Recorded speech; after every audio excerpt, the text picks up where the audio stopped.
Hello प्यारे बच्चों, you are watching my channel ससुरा फिजिक्स। चलो बाबू, बिना समय वेस्ट किए सवाल को सॉल्व करते हैं। एक बार इस सवाल को अच्छे से पढ़ लो बाबू। सो आई होप प्यारे बच्चों, एक बार आप लोगों ने इस सवाल को पढ़ चुका होगा। काइनेमेटिक्स का एक बहुत ही आसान सा सवाल है।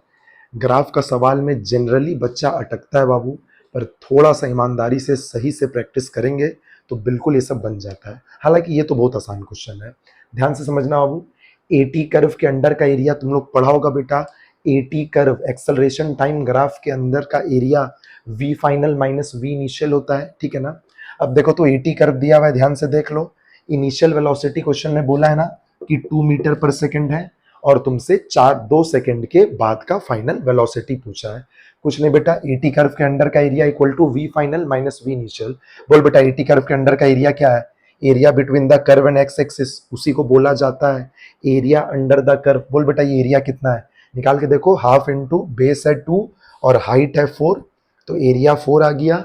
This is equal to v final minus v initial, तो 4 is equal to v final minus v initial का वैल्यू कितना है? 2। तो बाबू बताओ वी फाइनल का आंसर कितना आ गया? 6 मीटर पर सेकेंड। एक बहुत ही आसान सा क्वेश्चन था। स्टार्टिंग के लिए इसी क्वेश्चन को लेना शुरू में सही था, और भी ग्राफ का बहुत अच्छा अच्छा क्वेश्चन करेंगे, ठीक है। तो चलो बाबू, बढ़ते हैं अगले क्वेश्चन की तरफ। सो आई होप बाबू, एक बार तुम लोग इस सवाल को पढ़ चुका है। ध्यान से देखो, क्वेश्चन में कौन सा कर्व दिया है, ध्यान से देखो। वीटी कर्व दिया है, वेलोसिटी टाइम ग्राफ। बाबू, वेलोसिटी टाइम ग्राफ के बारे में तुम दो चीज जानता है, याद करो। वीटी कर्व का स्लोप एक्सेलरेशन देता है, तुम ये पढ़ा है ना। और दूसरा, वीटी कर्व के अंडर का एरिया चेंज इन पोजीशन, यानी कि final position minus initial position, बोले तो क्या देता है बेटा? डिस्प्लेसमेंट देता है। याद करो इस बात को अच्छे से। चलो, अब इस क्वेश्चन में बोला है कि वीटी कर्व दिया हुआ है और तुमसे उस पार्टिकल का डिस्प्लेसमेंट पूछ रहा है। कहां से कहां के बीच का डिस्प्लेसमेंट पूछ रहा है बाबू? जरा ध्यान देखो, ध्यान से देखो। चेंज इन पोजीशन यानी कि डिस्प्लेसमेंट पूछ रहा है, लेकिन 2 से 5 सेकंड का पूछ रहा है कि पूरा जर्नी का पूछ रहा है? जितना का पूछेगा उतना का ना एरिया निकालना है। तुमसे जो उसका डिस्प्लेसमेंट पूछा है वो केवल 2 से 5 सेकंड के बीच का पूछा है। बात समझना बेटा। तो अगर 2 से 5 सेकंड के बीच का डिस्प्लेसमेंट चाहिए तो तुम कर्व का एरिया भी कहां से कहां तक निकालेगा? क्या शुरू से अंत तक का पूरा एरिया निकाल देगा? नहीं बाबू, ऐसा नहीं करना। 2 से 5 सेकंड के बीच का ना एरिया निकालेगा, वही ना 2 से 5 सेकंड के बीच का डिस्प्लेसमेंट होगा।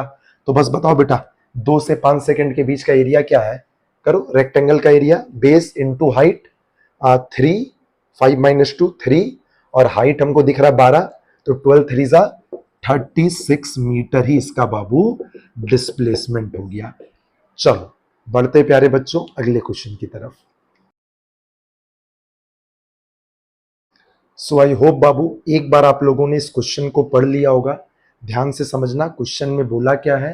क्वेश्चन में बोला है कि एक बॉल को वर्टिकली अपवर्ड्स फेंका है।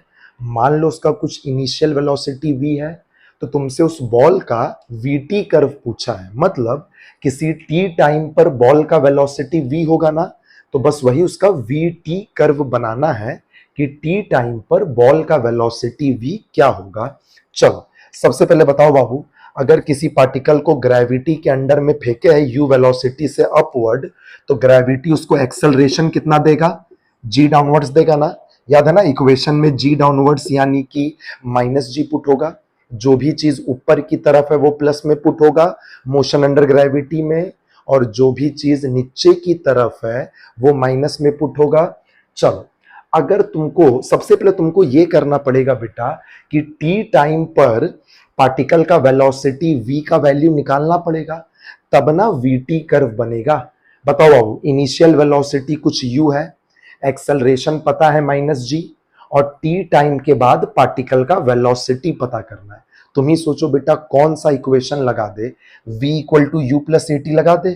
v equal to initial velocity कुछ u मान लो, गिवन है something, plus acceleration minus g और टाइम का वैल्यू t। चलो अब ध्यान से देखो, इस इक्वेशन में थोड़ा इसको अच्छे से लिख लिए, v equal to u minus g t. तुमको v वर्सेस t का ग्राफ बनाना है। बाकी u और g का वैल्यू तो कुछ कांस्टेंट ही ना होगा भाई। और बताओ बेटा, तुमको v वर्सेस t का ग्राफ बनाना है, बात समझो। ग्राफ हमेशा y वर्सेस x का होता है, तो तेरा v जो है वो y एक्सिस पर है और टाइम जो है तेरा वो x एक्सिस पर है। ध्यान से देखो बाबू, ये स्ट्रेट लाइन का इक्वेशन है, y equal to m x plus c, y equal to m x plus c. ये याद है, x के साथ जो होता है वो स्लोप होता है, मतलब इस बाबू सबसे पहले याद है ना, ये स्ट्रेट लाइन का इक्वेशन है, इसका स्लोप का वैल्यू है माइनस जी और इसका y इंटरसेप्ट है देखो प्लस u, मतलब y इंटरसेप्ट पॉजिटिव है। याद है, ग्राफ y एक्सिस को कहां पर कट करेगा वही उसका y इंटरसेप्ट होता है, और इसका स्लोप नेगेटिव है ना माइनस जी, मतलब x के साथ ये ऑब्ट्यूज एंगल ना बनाएगा। तो ध्यान से देखो बाबू, जो ग्राफ बनेगा उसका आंसर कुछ ऐसा होगा, मतलब आंसर कौन सा सही होगा बेटा, ऑप्शन नंबर सी बिल्कुल सही आंसर होगा। चलो बढ़ते बाबू अगला क्वेश्चन की तरफ। सो आई होप प्यारे बच्चों, एक बार आप लोगों ने इस सवाल को पढ़ चुका है। सवाल में क्या बोला बेटा, ध्यान से सुनना। बोला इन चार ग्राफ में से कौन सा ग्राफ में पार्टिकल जो मोशन कर रहा है वो कांस्टेंट नॉन जीरो वेलोसिटी से कर रहा है। किससे कर रहा है, कांस्टेंट नॉन जीरो वेलोसिटी, मतलब पार्टिकल का वेलोसिटी कांस्टेंट होना चाहिए और वो नॉन जीरो होना चाहिए, यानी कि जीरो नहीं होना चाहिए। ठीक है ना। अब आराम से एकदम सोचते हैं। सबसे पहले एक बात याद करो, तुम पढ़ा है एक्स टी कर्व है ये चारों में, ठीक है ना।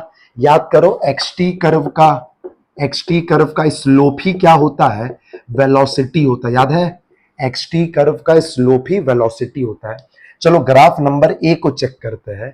चलो बेटा, इस एक्स टी कर्व का स्लोप देखो, तो एक्स टी कर्व का स्लोप ही होता है वेलोसिटी, और कंडीशन है वेलोसिटी कांस्टेंट होना चाहिए, मतलब ग्राफ का स्लोप कांस्टेंट होना चाहिए। बात समझो बेटा, ये तो कर्व है, कर्व का तो तुम पढ़ा है, हर पॉइंट का स्लोप अलग अलग ना होता है, मतलब इस एक्स टी कर्व का तो हर पॉइंट का वेलोसिटी अलग अलग ना होगा बेटा।